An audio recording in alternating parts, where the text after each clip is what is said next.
Wir wollen noch miteinander nochmal stille werden und beten. Herr Jesus, danke für deine Gegenwart. Danke dafür, dass wir dein Wort haben dürfen. Und Herr Jesus, begegne du uns in deinem Wort. Schenk, dass wir erkennen die Zusammenhänge, dass wir verstehen, was du meinst, dass wir innerlich bewegt sind über dir und über deinem Wort. Danke dir aus tiefstem Herzen. Amen. Wir machen heute weiter mit unseren Schritten durch die Bibel. Römer Kapitel 9. Wir gehen ja so Schritt für Schritt durch die ganze Bibel hindurch. Mittlerweile sind wir angekommen in Römer Kapitel 9. Und bevor ich auf Kapitel 9 eingehe, müssen wir noch einmal ganz kurz einen Rückblick machen und schauen, was uns Kapitel 1, 2, 3, 4, 5, 6, 7 und 8 sagen. Nur ganz kurz, stichwortartig. Also es ist ja so, der ganze Römerbrief ist wie ein juristischer Prozess aufgebaut. Und zwar von Kapitel 1 bis und mit Kapitel 16. Ein Gedankengang des Apostels Paulus.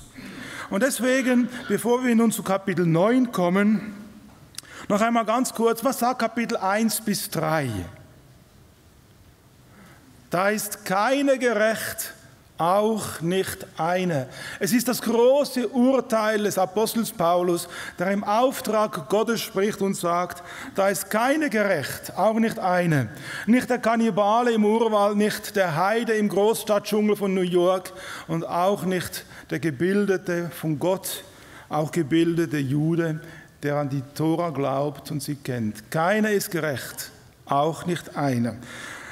Dann in Römer Kapitel 4, was wird uns da gezeigt? Es ist so wie eine Vorschau, die der Apostel Paulus uns zeigt. Er zeigt uns da, es ist möglich, vor Gott gerecht zu werden. Allein aus was? Allein aus Glauben. Und da wird uns der Abraham gezeigt, der Abraham, wie er geglaubt hat, und das wurde ihm zur Gerechtigkeit gerechnet. Dann Römer Kapitel 5 kommt uns der Apostel Paulus entgegen und zeigt uns, schau einmal, einer starb für dich am Kreuz von Golgatha. Jesus Christus starb für dich. Er starb um deine Erlösung willen. Römer Kapitel 6. Ich sterbe mit Christus. Das heißt, ich identifiziere mich mit dem Geschehen, was geschah am Kreuz von Golgatha. Römer Kapitel 6. Und dann Römer Kapitel 7 kommt der Apostel Paulus und er zeigt uns, auch wenn wir wiedergeboren sind, wenn wir neue Kreaturen sind in Jesus Christus, wir haben jeden Tag zu kämpfen mit dem alten Adam. Luther hat gesagt, ich will ihn ersäufen, aber der Kerl kann schwimmen. Und das erleben wir jeden Tag. Und deswegen ruft der Apostel Paulus am Schluss von Römer Kapitel 7, ich elender Mensch, wer wird mich erlösen? Und dann Römer Kapitel 8 kommt der Jubelruf des Apostels Paulus. Es gibt nun keine Verdammnis mehr für die, welche in Jesus Christus sind. Bist du in Jesus? Und Römer Kapitel 1 bis 8, es ist das ganze Evangelium Gottes. Wenn du dieses Evangelium, wenn du Römer Kapitel 1 bis 8 kennst, es glaubst, für dich persönlich in Anspruch nimmst, dann bist du ein Kind Gottes. Du darfst wiedergeboren sein. Und so zeigt uns Römer Kapitel 1 bis 8, zeigt uns den Heilsplan Gottes, zeigt uns das Evangelium, das Heil, das uns Gott anbietet. Und deswegen sagt auch dann Römer, also der Apostel Paulus in Römer Kapitel 9, 33b, sagt Paulus Folgendes, denn wer an ihn glaubt, an Jesus Christus, er wird leben. Und was ist da gemeint, wer an ihn glaubt? An das, was er gezeigt hat, Paulus, Römer Kapitel 1 bis 8. Wer an das glaubt, Jesus geoffenbart, wer an das glaubt, der wird leben. Und deswegen steht über dem dann Römer 8, 1, es gibt keine Verdammnis mehr für die, welche in Jesus Christus sind. In Jesus Christus, wenn du ein Kind Gottes bist, dann hast du eine wunderbare Stellung, gerechtfertigt vor Gott. Wenn du in Jesus Christus bist, wenn du das glaubst, was Römer 1 bis 8 sagst und für dich persönlich in Anspruch nimmst, dann sagt der Apostel Paulus, gibt es keine Verdammnis mehr für dich.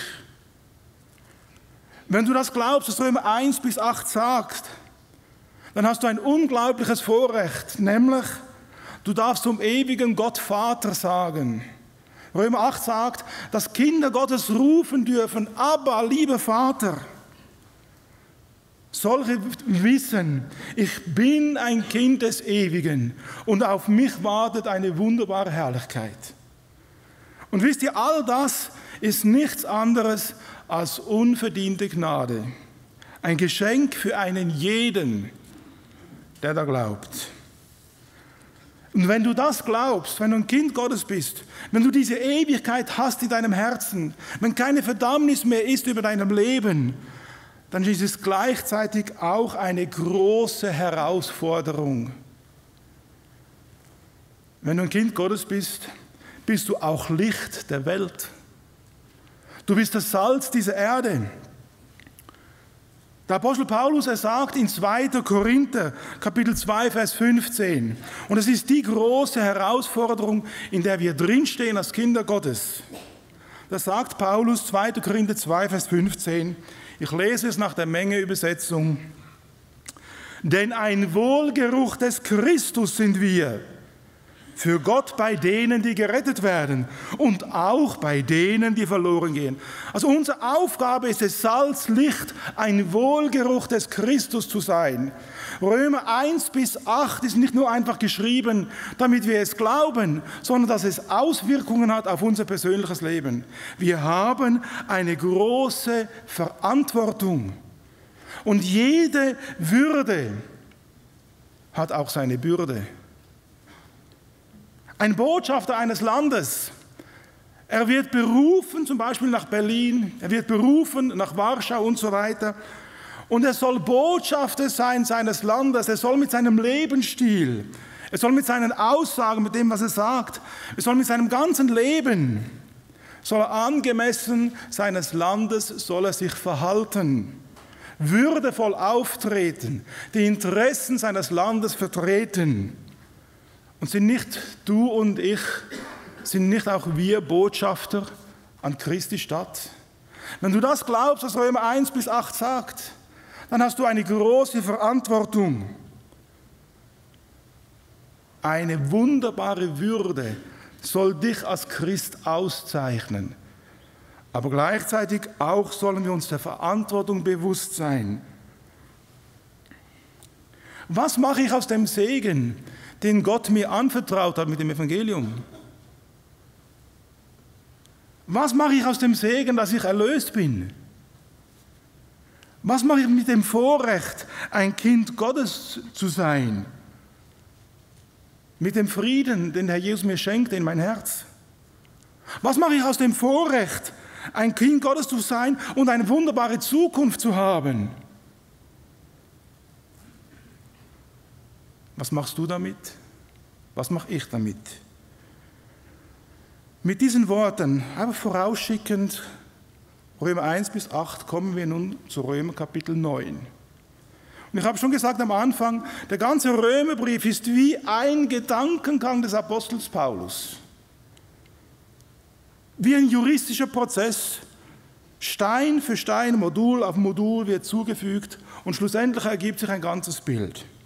Und so kommen wir nun zu Römer Kapitel 9 ab Vers 1. Und ich werde versuchen, Vers für Vers durchzugehen. Und wenn Sie eine Bibel mit dabei haben, schlagen Sie nun auf Römer Kapitel 9 ab Vers 1.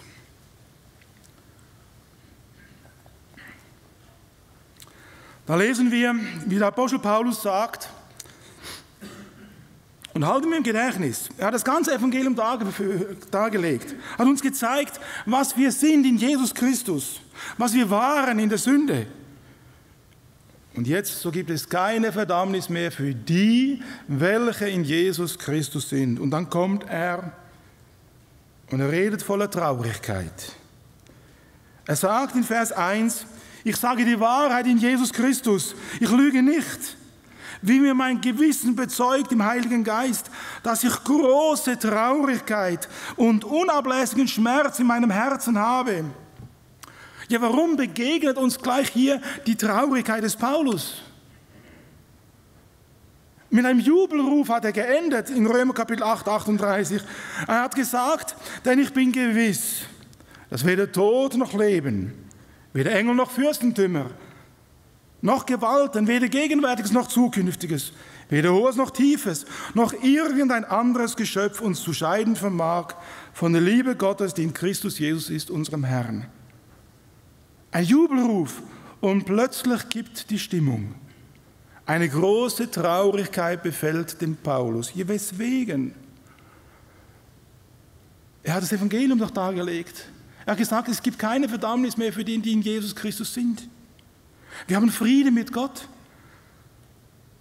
Er hat damit auf die Gläubigen gezeigt. Und nun geht er und zeigt auf seine Volksgenossen, auf die Juden.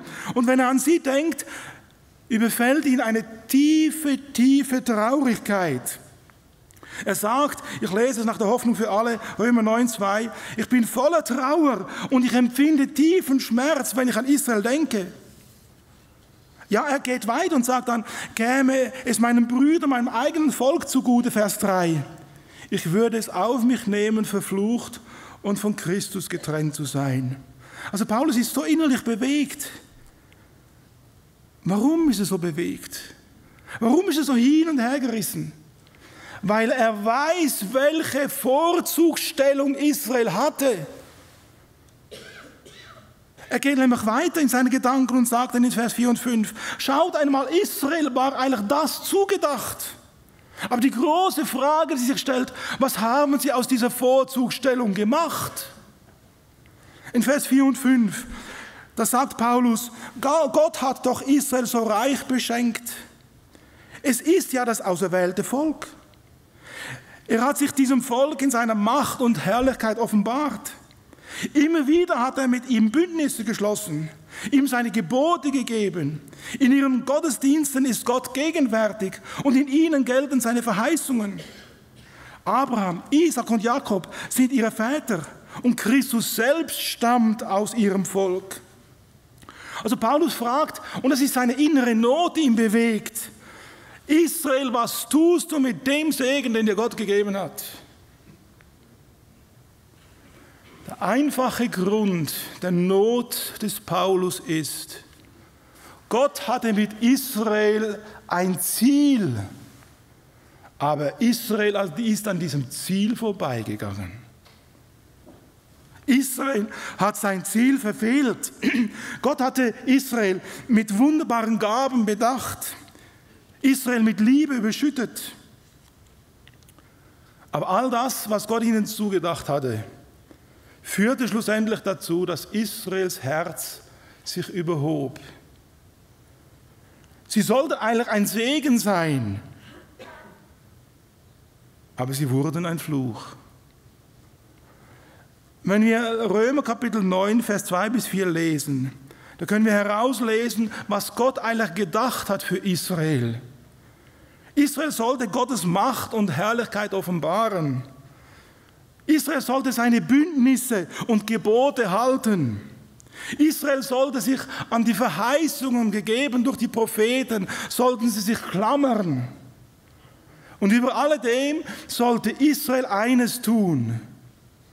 Sie sollten den Messias erwarten. Aber als der Messias da ist, was tun sie zu ihm? Sie lehnen ihn ab. Sie sagen Nein. Wir lesen in Lukas 23, Vers 18 und Vers 21, wie die ganze Volksmenge, wie sie schreien und sagen, hinweg mit diesem, ja, kreuzige, kreuzige, wir wollen ihn nicht haben, wir wollen nicht, dass dieser über uns herrscht. Und deswegen die tiefe Not des Apostels Paulus, seine Traurigkeit, weil sie Nein gesagt haben zu der Aufgabe, die sie eigentlich hatten. Und so sagt auch der Herr Jesus, voller Traurigkeit, in Matthäus 23, Vers 37, da klagt der Herr Jesus und er sagt, Jerusalem, Jerusalem, die du die Propheten tötest und steinigst, die zu dir gesandt sind. Wie oft habe ich deine Kinder sammeln wollen, wie eine Henne ihre Küken, aber ihr habt nicht gewollt. Es liegt nicht am Herrn, es liegt an dir und an mir. Das ist der große Grund der Traurigkeit des Paulus. Israel war eigentlich Segen zugedacht, aber dieser Segen wurde ihnen zum Fluch, weil ihr Ungehorsam, ihr Unglaube, ihre Sünde, sie haben schlussendlich ihres Auftrages beraubt. Sie sollten ein Segen sein, aber schlussendlich werden sie zerstreut unter die Nationen und sie werden zum Gespött. Und durch diesen Spott wird Gott im Himmel gelästert. Und deswegen sagt Paulus, Römer 9, Vers 2, ich bin voller Trauer und ich empfinde tiefen Schmerz, wenn ich an Israel denke. Aber wisst ihr, Gott ändert sich nicht. Gott bleibt sich gleich.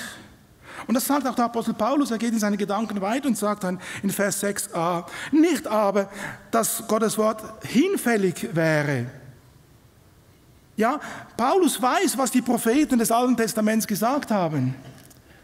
Er weiß, was zum Beispiel der Malachi gesagt hat. Und deswegen kann Paulus voller Zuversicht sagen, nicht, dass Gottes Wort hinfällig ist. Gott hat sich nicht geändert. Und so lesen wir miteinander Malachi 3, Vers 6. Wo steht, denn ich, der Herr, ich habe mich nicht geändert. Und ihr habt nicht aufgehört, Jakobs Söhne zu sein. Denn seit den Tagen eurer Väter seid ihr, er meint damit Israel, von meinen Geboten abgewichen und habt sie nicht gehalten. Trotz der Untreue Israels, Gott bleibt sich gleich. Er ändert sich nicht. Und da kommt die Frage auf, ja, wer ist denn das wahre Israel? Wer gehört zu Israel? Und genau das sagt der Apostel Paulus. Also wenn Israel versagt hat, wer ist dann das echte Israel? Und so kommt Paulus und geht in seine Gedanken weiter und sagt in Vers 6, b und 7, denn nicht alle, die von Israel abstammen, sind Israel. Auch sind nicht alle, weil sie Abrahams Same sind, Kinder, sondern in Isaak soll dir ein Same berufen werden. Ja, wer ist damit gemeint, mit diesem einen Samen? Niemand anders als Jesus Christus. In Isaak soll dir ein Same berufen werden. Jesus Christus ist die Grundlage des einen wahren Israels. Bedenken wir, als der Isaak geboren wurde, seine Mutter war unfruchtbar. Der Isaak war ein Kind des Glaubens. Aus Glauben hielten sie fest, was Gott gesagt hatte. Und sie wurde schwanger. Menschlich gesehen ist der Isaak ein Kind der Unmöglichkeit. Sarah unfruchtbar. Der Abraham, ein alter Mann. Und genau das sagt auch Paulus und geht darauf ein, nämlich in Vers 8 und 9 und sagt, denn nicht die Kinder des Fleisches, das heißt der eigenen Möglichkeiten, sind Kinder Gottes, sondern die Kinder der Verheißung, das heißt die Kinder, die auf das bauen, was Jesus Christus in ihrem Leben machen möchte. Denn das ist ein Wort der Verheißung. Um diese Zeit will ich kommen. Und Sarah soll einen Sohn haben. Ja, weswegen? Weil sie im Glauben auf die Zusagen Gottes gebaut hat. Menschlich gesehen ist der Isaak eine reine Unmöglichkeit. Nur der Glaube konnte das tun. Und nur durch Glauben kommst du zum Herrn Jesus. Und nur durch Glauben wirst du einmal im Himmel sein. Und wisst ihr, genau das sagt auch der Apostel Paulus. Als wir miteinander gesagt haben, Römer 1, Kapitel 1 bis 3, da wird uns was gezeigt? Da ist keiner gerecht, auch nicht einer. Wir stehen alle unter dem Urteil Gottes. Kannibale, Heide, Jude. Keiner gerecht, auch nicht einer. Aber dann kommt wie ein Leuchtturm aus der Woge, aus der Brandung. Da steht einer auf. Römer Kapitel 4. Da wird uns Folgendes gezeigt, Römer Kapitel 4, schlagt auf, Kapitel 4, Vers 18. Da heißt es nämlich, Abraham hat da, wo nichts zu hoffen war, doch hoffnungsvoll im Glauben festgehalten, damit er der Vater vieler Völker würde. Nach der Verheißung und so weiter und so fort. Abraham hat im Glauben festgehalten. Und das ist ihm schlussendlich zur Gerechtigkeit gerechnet worden. Der Glaube ist es, ihm öffnet sich die Tür. Und in diesem Wissen geht nun Paulus in seiner Argumentation weiter. Er kommt zum nächsten Punkt, in Vers 10, ich lese es nach der Mengeübersetzung. Und er beweist das wieder und sagt, auch bei Sarah, und nicht nur hier, also nicht nur bei der Sarah ist es so gewesen, sondern auch bei der Rebekka. Auch die Rebekka war unfruchtbar. Auch sie selber konnte keine Kinder bekommen.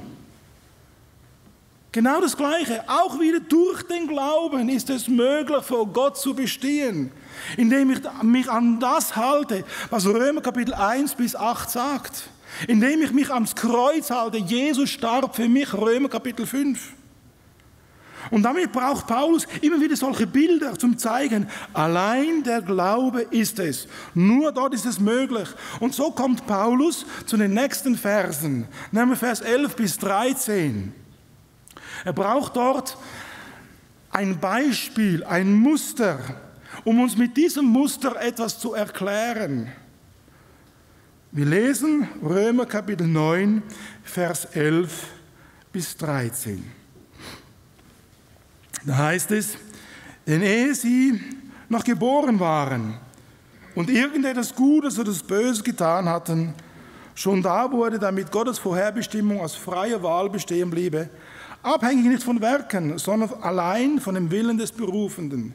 Der Rebekka gesagt, der Ältere wird dem Jüngeren dienstbar sein.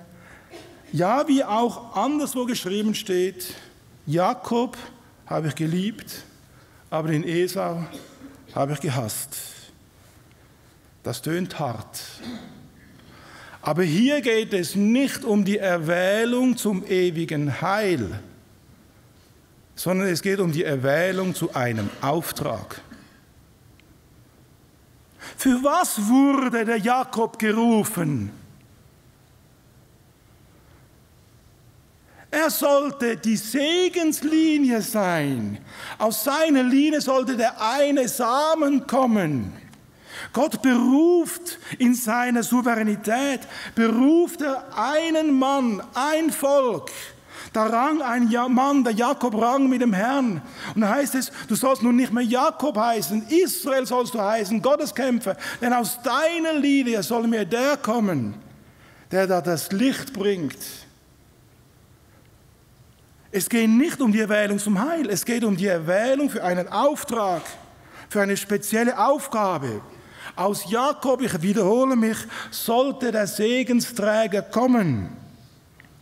Aus Jakobs Nachkommen sollte die menschliche Linie des Erlösers sein. Das Land Israel, das Volk Israel, in ihm sollte der Messias geboren werden. Und deswegen haben wir auch heute diese Kämpfe in Israel. Weil der Herr ist wieder dabei, zurückzukommen und die ganze finstere Höllenmacht sträubt sich dagegen. Wenn die Juden nicht in Israel wären, wir hätten Frieden im Nahen Osten. Aber der Feind weiß, je näher die Wiederkunft Jesu kommt, je enger wird es für ihn. Und hier geht es auch, indem Gott den Jakob erwählt und den Esau zurückstellt, geht es darum, hier wird jemand erwählt, um diese Segenslinie aufzuzeigen. Und so sagt Paulus, hat er ja gesagt in Vers 4 und 5, Gott hat doch Israel reich beschenkt. Es ist das von ihm auserwählte Volk. Er hat sich diesem Volk in seiner Macht und Herrlichkeit offenbart. Immer wieder hat er mit ihnen Bündnisse geschlossen, ihm seine Gebote gegeben. In ihren Gottesdiensten ist Gott gegenwärtig. Das ist der Segen, den Gott Israel zugedacht hat. Und im Vergleich dazu sagt der Herr, Esau habe ich gehasst. Weil seine Liebe gegenüber dem Jakob mit all den Segnungen so hervorgehoben wird, so hervorragend ist, dass die Zuwendungen, die dem Esau zugedacht waren, wie Fluch aussehen. Das ist damit gemeint, wo es heißt in Römer Kapitel 9, Vers 13, der Ältere wird dem Jüngeren dienen. Wie auch anderswo geschrieben steht, Jakob habe ich geliebt, weil ich ihn überhäuft habe mit Segen, weil aus ihm der Messias kommen sollte. Aber Esau im Vergleich wie gehasst. Das ist damit gemeint. Und Paulus fragt dann, ja, wer sind wir denn, dass wir gegen Gott Einwände hätten? Ist Gott in seiner Souveränität nicht frei, den Jakob zu wählen für seine Segenslinie? Für ein Werkzeug in seinem Dienst? Ist Gott nicht frei? Und genau das sagt Paulus dann in Vers 14. Ja, was wollen wir nun hierzu sagen? Ist etwa Ungerechtigkeit bei Gott? Das sei ferne. Gott ist niemandem Rechenschaft schuldig. Wer sind wir, dass wir Einwände hätten? Entsprechend sagt Paulus dann in Vers 15, denn zu Mose spricht er, wem ich gnädig bin, dem bin ich gnädig. Und über wen ich mich erbarme, über den erbarme ich mich. Gottes Ratschluss war, Israel sollte das Heilsorgan sein. Aus Israel sollte der Erlöser kommen. Und wenn Gott bestimmt und wenn Gott erwählt, was steht es uns zu, ihn zu hindern? Wenn Gott diesen Weg für richtig hält, wer kann ihn aufhalten? Und entsprechend sagt dann Paulus in Vers 16, so liegt es nun nicht an jemandes Wollen oder Laufen, sondern an Gottes Erbarmen. Wenn Gott jemand ruft, um seine Heilslinie fortzuführen. Er beruft den Jakob, nicht den Esau. Wer sind wir, dass wir uns dagegen stemmen? Denn Gott ist der Handelnde. Er ist es, der die Heilsgeschichte definiert. Und dann kommt Paulus und bringt uns wieder ein Bild. Und er zeigt uns den Pharao. Und bedenken wir, Israel war erwählt und berufen für was? Um eine Aufgabe zu erfüllen, um den Messias zu bringen, um ein Segen zu sein. Und deswegen auch die Traurigkeit des Paulus, sie haben diese Aufgabe nicht wahrgenommen. Und nun kommt Paulus in seinen logischen Gedanken und fragt dann in Vers 17, und er bringt den Pharao aufs Tapet und sagt, denn die Schrift sagt zum Pharao, eben dazu habe ich dich auferstehen lassen, dass ich an dir meine Macht erweise und dass mein Name verkündigt werde auf der ganzen Erde. Und hier stelle ich wieder die Frage, was war denn die Aufgabe des Pharao?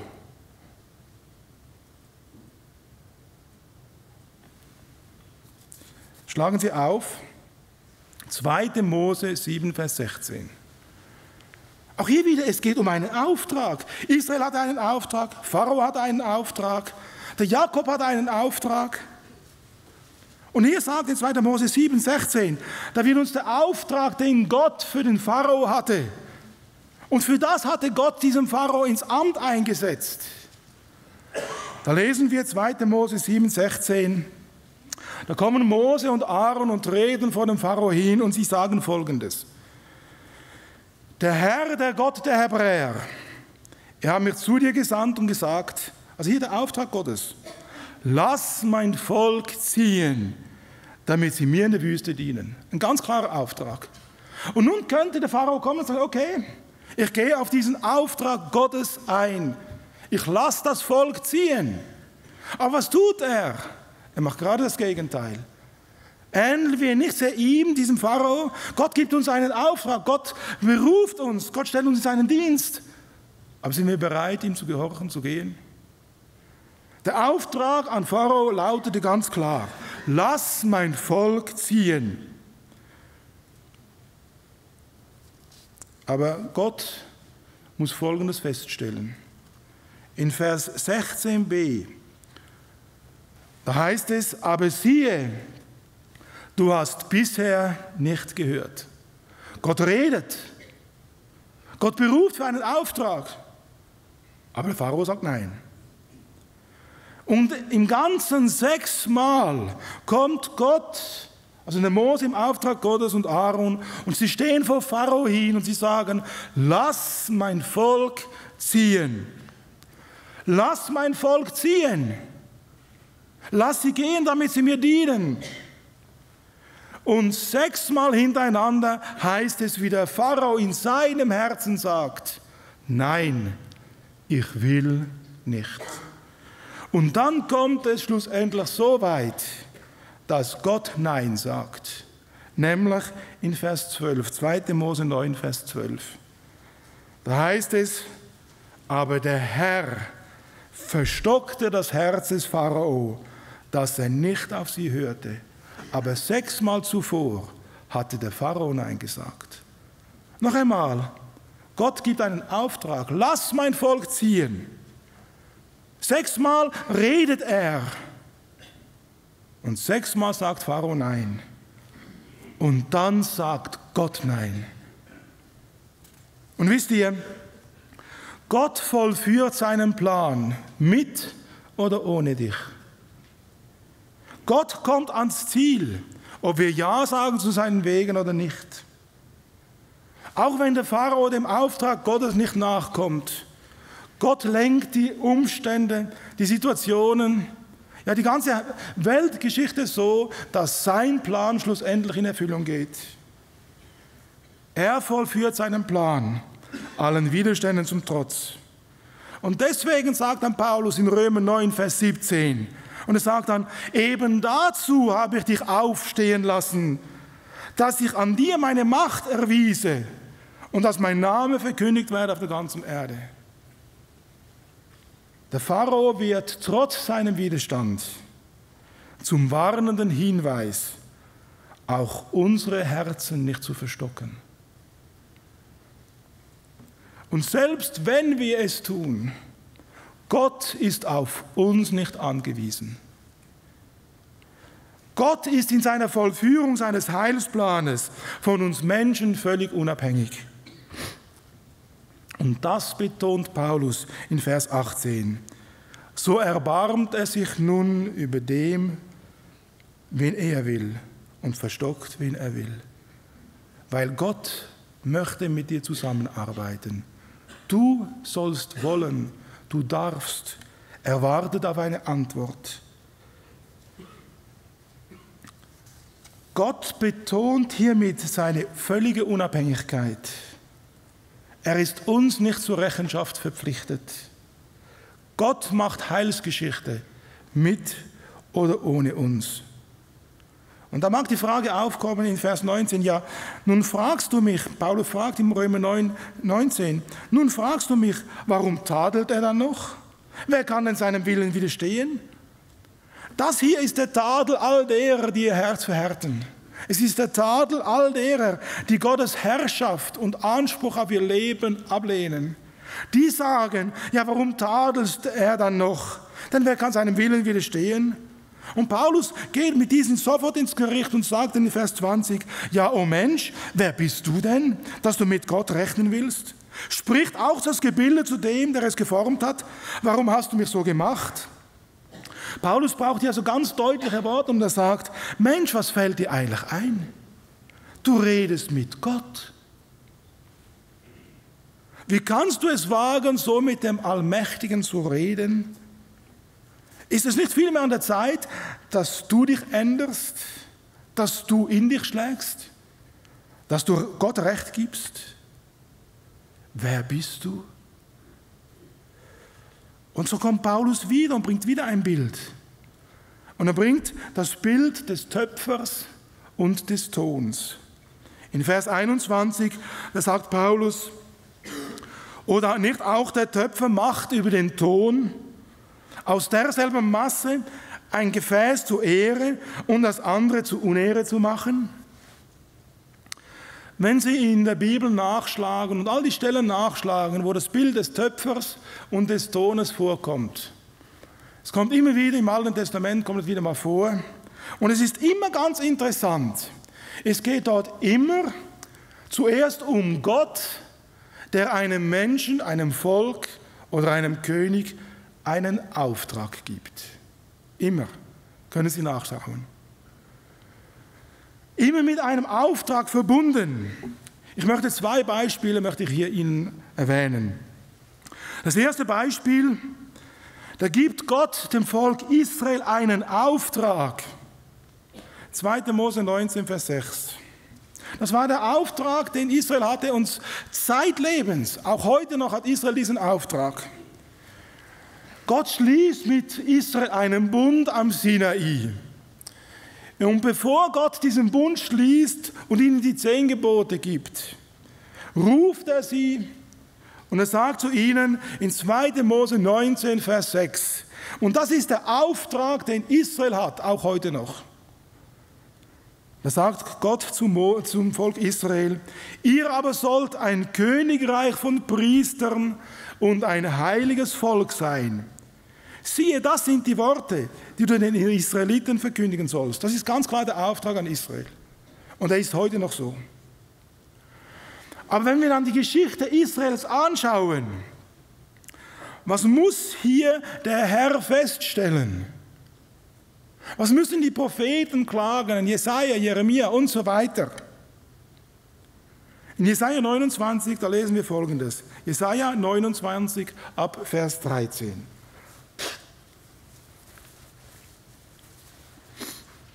Obwohl der Auftrag ganz klar ist. Der Auftrag lautet: Ihr sollt ein Königreich von Priestern und ein heiliges Volk sein. Das sind die Worte, die du den Israeliten verkündigen sollst. Und dann muss Gott feststellen, über all die Jahrhunderte, so sagt der Herr, Jesaja 29, Vers 13, dieses Volk naht sich zu mir mit seinem Munde. Es verehrt mich bloß mit seinen Lippen, aber ihr Herz ist ferne von mir. Ihre ganze Gottesfurcht ist nur angelernte Menschensatzung. Darum soll es noch einmal seine Wunder mit mir erleben, sodass sich die Weisheit seiner Weisen verstecken muss und die Klugheit seiner Klugen zustande wird. Wehe denen, die ihre Pläne tief im Herzen vor dem Herrn zu verbergen suchen und ihr Werk im Dunkeln tun. Ja, sie sagen: Ja, wer sieht uns und wer weiß etwas von uns? Also noch einmal, der Auftrag Gottes war ganz klar: Israel, ihr sollt mir ein Königreich sein von Priestern und ein heiliges Volk. Aber sie tun das, was sie wollen. Welch eine Tragik. Und verstehen wir jetzt die Traurigkeit des Paulus, wo er sagt: Ich bin zutiefst traurig über mein Volk Israel. Sie hatten einen klaren Auftrag, aber sie gingen eigene Wege. Paulus muss sagen: Sie ehren mich bloß mit ihren Lippen, aber ihr Herzen sind so ferne von mir. Und dann geht der Jesaja weiter und er sagt dann: Oh, welch eine Torheit! Kann denn der Töpfer dem Ton gleich sein, so dass das Werk von seinem Meister sagt: Er hat mich gar nicht gemacht, oder das Gebilde von seinen Bildern, er versteht nichts von der Arbeit? Der Auftrag des Töpfers war: Seid ein Gefäß zur Ehre, verherrlicht ihn, euren Schöpfer, bleibt bei seinem Wort. Aber sie haben gesagt: Nein, wir wollen nicht. Kommen wir zum zweiten Beispiel.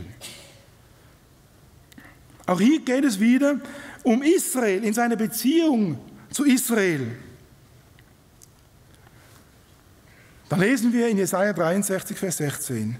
Da sagt Gott über seine Beziehung zu seinem Volk. Da sagt der Herr: Du, Herr, bist unser Vater. Von alters her ist dies dein Name, unser Erlöser. Also Gott stellt sich seinem Volk vor und sagt: Ich bin euer Vater. Ich bin euer Erlöser.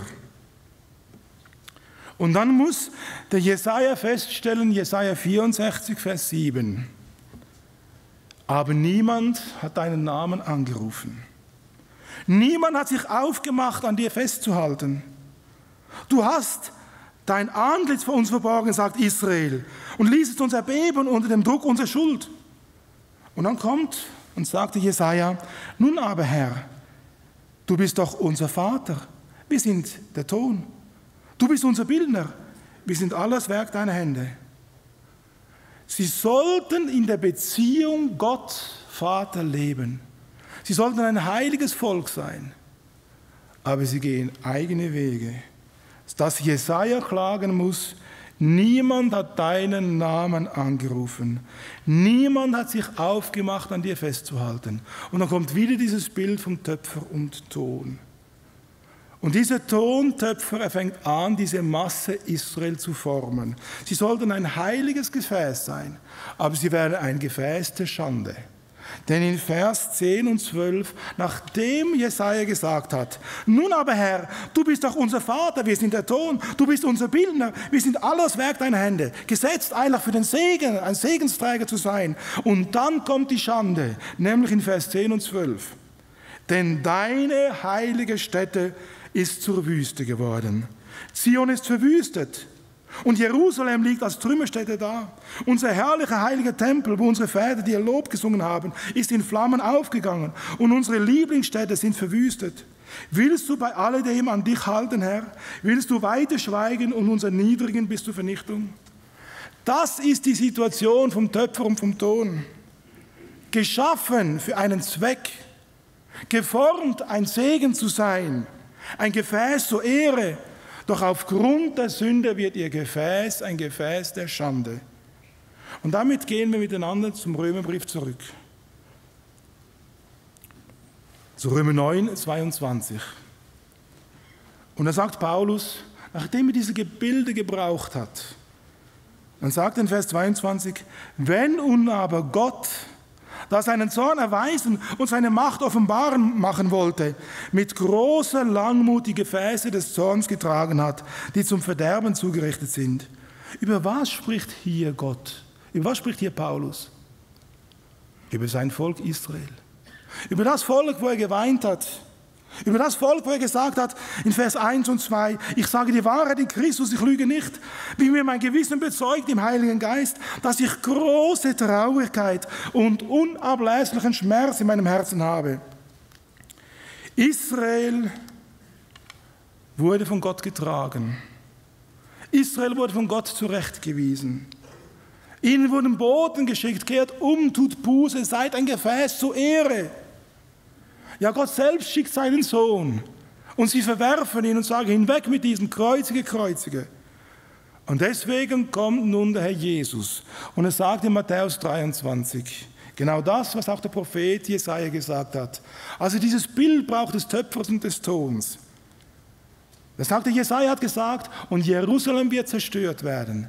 Und genau diese Worte braucht der Herr Jesus und sagt in Matthäus 23, ab Vers 37, nachdem Israel Nein gesagt hat, nachdem Israel gesagt hat, wir wollen kein Gefäß zur Ehre sein, da sagt der Herr Jesus, Matthäus 23, Vers 37, Jerusalem, Jerusalem, du tötest die Propheten und steinigst, die zu dir gesandt sind. Wie oft habe ich deine Kinder sammeln wollen, wie eine Henne ihre Küchlein sammelt und ihre Flügel, aber ihr habt nicht gewollt. Und deswegen sagt der Herr Jesus in Vers 28 dann von Matthäus 23, seht zu, euer Haus wird verödet gelassen werden. Das Gefäß Israel zum Segen bestimmt, zur Ehre Gottes gedacht, wird schlussendlich ein Gefäß der Schande. Deswegen sagt auch Paulus in Römer Kapitel 2, 24, denn der Name Gottes wird durch eure Schuld unter den Heiden gelästert. Und so nimmt Gott dieses Gefäß zur Ehre gedacht Israel. Er nimmt es und stellt es zur Seite. Er kann es momentan nicht mehr gebrauchen. Dieses Gefäß, Israel zur Seite gestellt, soll einem anderen Gefäß, nämlich die Gemeinde Jesu, Platz machen. Und genau das sagt dann Paulus in Vers 23 von Römer 9. Er sagt dann, damit auch er den Reichtum seiner Herrlichkeit an den Gefäßen der Barmherzigkeit erzeige, die er zuvor zur Herrlichkeit bereitet hat.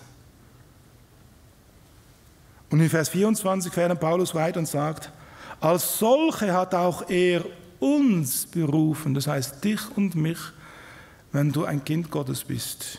Als solche hat er auch uns berufen, nicht allein aus den Juden, sondern auch aus den Heiden.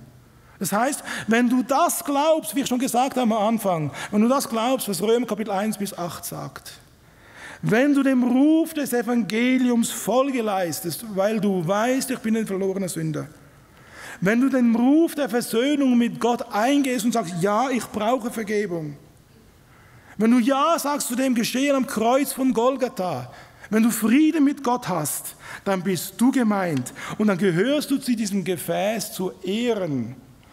Vers 24, als solche hat er auch uns berufen, nicht allein aus den Juden, sondern auch aus den Heiden. Und dann geht Paulus weiter und er zitiert aus dem Alten Testament und sagt, schaut einmal, in Vers 25, da sagt er, denn ich will das mein Volk nennen, was nicht mein Volk war, und die Geliebte, die nicht Geliebte waren. Und es soll geschehen an dem Ort, wo es zu ihnen gesagt wurde, ihr seid nicht mein Volk, da sollen sie Söhne des lebendigen Gottes genannt werden. Wenn du auf das eingehst, was Römer Kapitel 1 bis 8 sagt, dann gehörst du zur Familie Gottes. Du bist ein Kind Gottes. Du bist erlöst, erkauft. Israel, das Gefäß, wird zur Seite gestellt. Und noch einmal sagt Paulus, voller Traurigkeit und voller Wehmut, sagt er dann da in Vers 27 bis 29. Denn wenn die Zahl der Kinder Israel wäre wie der Sand am Meer, so wird doch nur der Überrest gerettet werden. Denn eine abschließende und beschleunigte Abrechnung in Gerechtigkeit wird der Herr durchführen, ja eine summarische Abrechnung über das Land. Und wie Jesaja vorhergesagt hat, hätte der Herr der Heerscharen uns nicht einen Samen übrig bleiben lassen, so wären wir wie Sodom geworden und Gomorra gleichgemacht. Was für eine Tragik! Dieses Segensgefäß wird zum Fluch. Dieses Segensgefäß wird schlussendlich verglichen wie Sodom und Gomorra. Und über uns als die Gemeinde Jesu, wenn du ein Kind Gottes bist, Vers 30 bis 33, was wollen wir nun hierzu sagen? Dass Heiden, die nicht nach Gerechtigkeit strebten, Gerechtigkeit erlangt haben. Und zwar die Gerechtigkeit, die aus Glauben ist. Glaubst du das, was in Römer 1 bis 8 steht? Glaubst du das, dass du ein verlorener Sünder bist? Glaubst du das, dass du nur aus Glauben gerechtfertigt wirst? Glaubst du das, dass Jesus Christus für dich am Kreuz auf Golgatha starb? Glaubst du, dass du ein elender, verlorener Sünder bist und nur aus Glauben gerechtfertigt wirst? Dann gehörst du zu denen, dem Gefäß der Ehre, das Gott gebrauchen will. Aber die andere Frage stellt sich auch, was tust du denn mit all dem, was du weißt? Was tust du mit all dem, was Gott dir geschenkt hat? Mit dem Frieden mit Gott? Das ist keine Verdammnis mehr für die, die in Jesus Christus sind. Was tust du mit dem? Und da kommt das Beispiel, das Gleichnis zum Tragen, wie wir es lesen in Matthäus 24, Kapitel 25, wo der Herr Jesus zeigt, wir lesen miteinander Matthäus 25, ab Vers 14. Ich habe noch ein paar Minuten Zeit.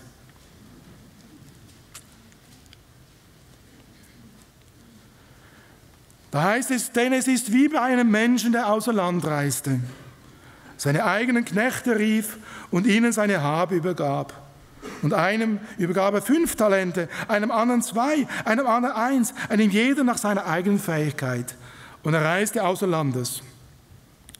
Sogleich aber ging der, welcher die 5 Talente empfangen hatte, hin und handelte mit ihnen und gewann andere 5 Talente. So auch der, die 2 empfangen hatte. Auch er gewann andere 2. Der aber das eine empfangen hatte, ging hin, grub ein Loch in die Erde, verbarg das Geld seines Herrn. Und nach langer Zeit aber kommt der Herr jene Knechte und rechnet mit ihnen ab. Und es trat herbei, der die 5 Talente empfangen hatte, und brachte andere 5 Talente und sagte, Herr, 5 Talente hast du mir gegeben, siehe, andere 5 Talente habe ich dazu gewonnen. Und sein Herr sprach zu ihm, recht so, du guter und treuer Knecht. Über wenigen warst du treu, über vieles werde ich dich setzen. Geh hinein in die Freude deines Herrn. Es trat aber auch der herbei, der die 2 Talente empfangen hat und sprach, Herr, 2 Talente hast du mir übergeben, siehe, andere 2 Talente habe ich zugewonnen. Sein Herr sprach zu ihm, recht so, du guter und treuer Knecht. Über wenigen warst du treu, über vieles werde ich setzen. Geh hinein in die Freude deines Herrn.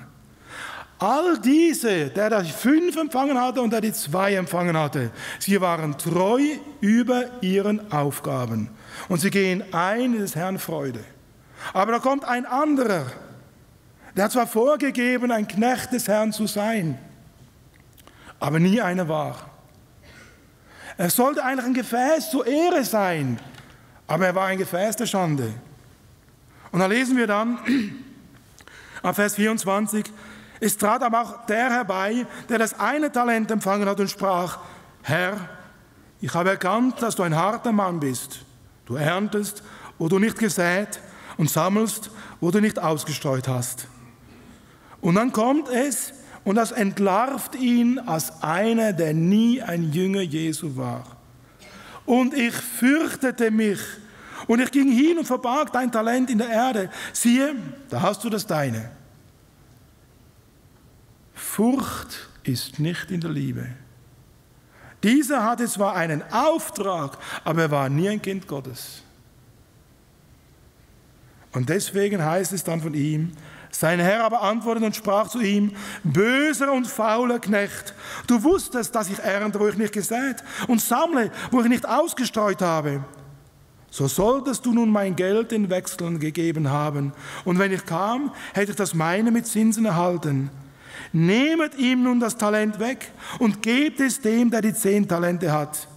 Denn jedem, der da hat, wird gegeben und überreichlich gewährt werden. Von dem aber, der nicht hat, von dem wird selbst, was er hat, weggenommen werden. Und den unnützen Knecht werft hinaus in die äußerste Finsternis. Da wird das Weinen und das Zähneknirschen sein. Was tust du mit den Talenten, die Gott dir gegeben hat? Noch einmal, Paulus weint über Israel. Sie sollten eigentlich ein Gefäß des Segens sein. Aber sie sind ein Gefäß der Unehre. Wenn du ein Kind Gottes bist, sollst du ein Gefäß sein zur Ehre Gottes. Was tust du mit diesen Talenten? Und wenn du hier sitzt und vorgibst, ein Knecht zu sein, aber den Herrn immer noch nicht kennst, heute ist die Möglichkeit, ihn kennenzulernen. Jesus Christus. Denn er starb für dich am Kreuz von Golgatha. Er hat alles für dich gegeben. Nimm es, erfasse es im Glauben, was Jesus getan hat. Du kannst es selbst nicht tun. Denke darüber nach und ziehe deine Konsequenzen für dein persönliches Leben. Möge der Herr dazu Gnade schenken. Amen. Lass uns still werden und beten. Herr Jesus, danke dafür, dass wir einfach nur staunen dürfen über dein Wort. Wie es heißt in Johannes 3, Vers 16, also hat Gott die Welt geliebt, dass es einen eingeborenen Sohn gab, auf das ein jeder, der daran glaubt, nicht verloren geht, sondern ewiges Leben hat. Und Herr Jesus, danke, dass jeder einzelne von uns gerufen ist, Ja zu sagen, das für sich persönlich in Anspruch zu nehmen, es im Glauben zu erfassen und Frieden zu haben mit dir. Und Herr Jesus, wenn Menschen hier sind, die das noch nicht haben, schenk, dass sie heute dir Recht geben. Und Herr Jesus, schenk aber auch mir und uns als Gemeinde Jesu, dass wir ein Gefäß sind zur Ehre. Wie muss der Paulus weinen, wenn er seine Volksgenossen ansieht, wenn er sieht, eigentlich zur Ehre Gottes bestimmt, aber zur Schande geworden. Und da muss auch ich mich fragen, eigentlich zur Ehre bestimmt, aber sieht mein Leben, mein Dienst, mein Reden und Tun, sieht es so aus, dass es zur Ehre ist, zur Verherrlichung deines Namens? Werde ich dem Auftrag gerecht, den du in mich hineingelegt hast? Herr Jesus, ich möchte mich prüfen und ich möchte mich verändern lassen in dein Bild. Und Herr Jesus, da wo es nicht so war, so vergib. Reinige du, Herr Jesus, durch dein teures Blut. Wir wollen etwas sein zur Ehre deines Namens. Danke dafür. Amen.